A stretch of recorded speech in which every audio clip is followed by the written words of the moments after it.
All right, Larry Krueger from the Pig in a Pickle Krug Show with you with a 49er video. And check out Pig in a Pickle. They're in Corte Madera and in Emeryville. Open Wednesday through Sunday in Emeryville. Open 7 days a week in Corte Madera. The best barbecue in the Bay Area. All right, Javon Hargrave on the first day of NFL free agency became a 49er. And we have some of the contract details out from Hargrave's deal. He gets a $23 million signing bonus. He has a $6 million option bonus. There's a $750,000 per game roster bonus and a $100,000 workout bonus. They're avoidable years in 2027 and 2028. The cap hit for this upcoming season is $6.6 million. So those are some of the details on Javon Hargrave. Now, I think this is the kind of move that is going to change the 49ers defense altogether. I really do. The 49ers, firmly understand that all four guys on your defensive line have to be pass rushers to really put the most amount of pressure on an opposing defense. And, there are very few guys that are good against the run and the pass. There are very few defensive tackles that have that kind of value. A lot of the chic name for a lot of Niner fans was Daron Payne. Oh, can they get Daron Payne? Can they get Daron Payne? Why was Payne so attractive? Because, he can rush the passer and he can stop the run. And that's exactly what they get in Javon Hargrave, even though Hargrave's a couple years older than Daron Payne. But all four defensive linemen have to be pass rushers. You can't have three guys on a four-man line being pass rushers and one guy just giving you zero pass rush. You can't have a big Jonathan Hankins type guy or a Javon Kinlaw. You have to be able to sack the quarterback from all four spots on your defensive front. I think it's also really important that you have guys that demand double teams. Nick Bosa, you can't double Nick Bosa just every single snap now, because you got Javon Hargrave and Eric Armstead in the middle. So it has a positive impact on Bosa for sure. But the deal for Hargrave was 4 years, $84 million. And he's coming off a 2022 season where he had 60 tackles, 11 sacks. He forced a fumble. He had 2 fumble recoveries, 10 tackles for loss, and 16 quarterback hurries. But to me, the reason that this is such a great signing for the 49ers is this is a very unique player. If they didn't get Javon Hargrave, there aren't a lot of Javon Hargraves out there. Javon Hargrave in 2022 generated a pressure rate on 14.1% of the snaps in the combination of 2022 and 2021. So over the last 2 seasons, he generated a 14.1 pressure rate. The only defensive tackle in all of the NFL that was over 12%. This is according to Next Gen Stats. But think about that. There were no other tackle in the game over the last 2 years even generated a pressure rate of 12%. He generated a pressure rate of 14.1%, far and away the best among tackles. This is the best interior rusher in the game, and they get him in his prime.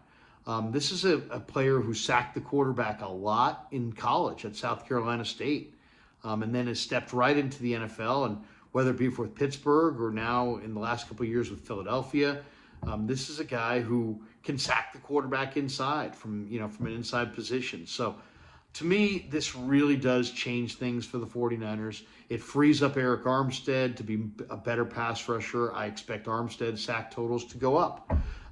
It definitely adds another guy to your front four that has to be combo blocked, and that makes it harder to double a guy like Nick Bosa off the edge.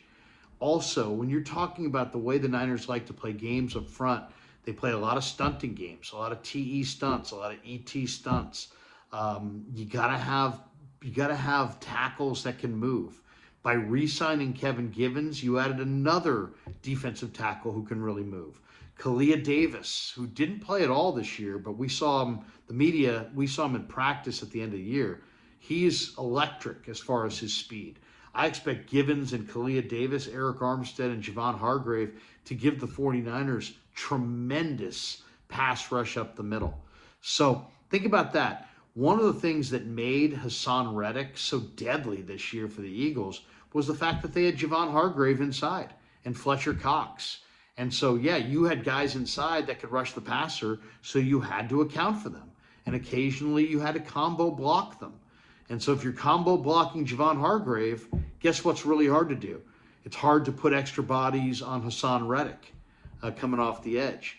So, I mean, the Niners have even better players than Hassan Reddick. Nick Bosa is a tremendous player. I expect they'll add a really good edge rusher either in free agency or the draft to play opposite Bosa. Drake Jackson, I've got a lot of belief that Drake Jackson is going to emerge as a tremendous pass rusher. As he gains upper body strength and learns the defense a little bit more, I think Drake Jackson's going to emerge. So overall, great deal to get Javon Hargrave. But what we're really seeing is a change of the 49er. I don't want to say a change in their philosophy, but a change in kind of what they think they need inside. They had DeForest Buckner. Buckner was a guy who commanded double teams. He was a pass rusher. He had a phenomenal spin move. He had an unbelievable club move. And his combination of club move and spin move made him an outstanding interior rusher. Well, they didn't feel like they could afford DeForest, and they wound up trading him for a first-round pick, and then they went with Kinlaw. Now, Kinlaw is not the same player. He's had knee problems, but he's nowhere close to the pass rusher that DeForest Buckner was. Javon Kinlaw has like 2 sacks in 30 NFL games, whatever it is. He's got, he doesn't sack the quarterback. Sacking the quarterback is not part of his game. And then you look at the mobility of a Kyler Murray, the chances of a Javon Kinlaw sacking a guy like Kyler Murray are not very good. So, you see this around the league where they'll have a team will have a defensive tackle combination, and one guy is almost like a two-gapper who just is there to plug the holes and absorb blockers, and the other guy's a pass rusher. But the NFL's evolved, and now it's such a passing league, and you're in the nickel and the dime 70% of the time, and teams are spreading it out and throwing it all over the yard. And you need every guy on that defensive line to be somebody who's a pass rushing threat. Heck, I thought one of the more effective things I saw this year from the 49ers is when they went with Bosa and Ebukam outside and Amenahue and Drake Jackson inside. And they went to kind of a 4 defensive end alignment in obvious passing downs. Now, it leaves you susceptible against the inside run. Now you don't have to do that with Hargrave. Hargrave's a pass rusher. Armstead is a pass rusher. Bosa's a pass rusher. Drake Jackson's a pass rusher.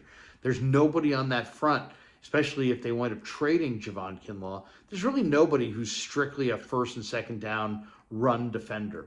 Everybody can get after the passer. It's the new world order in the NFL, and you're going to see every team in football copy it.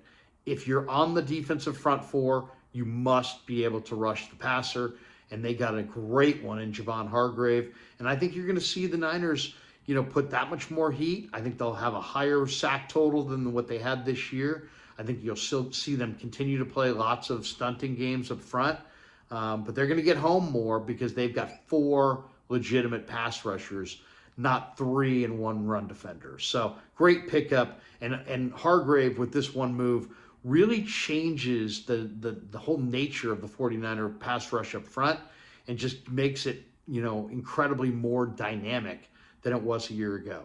Hope you enjoyed our 49er video.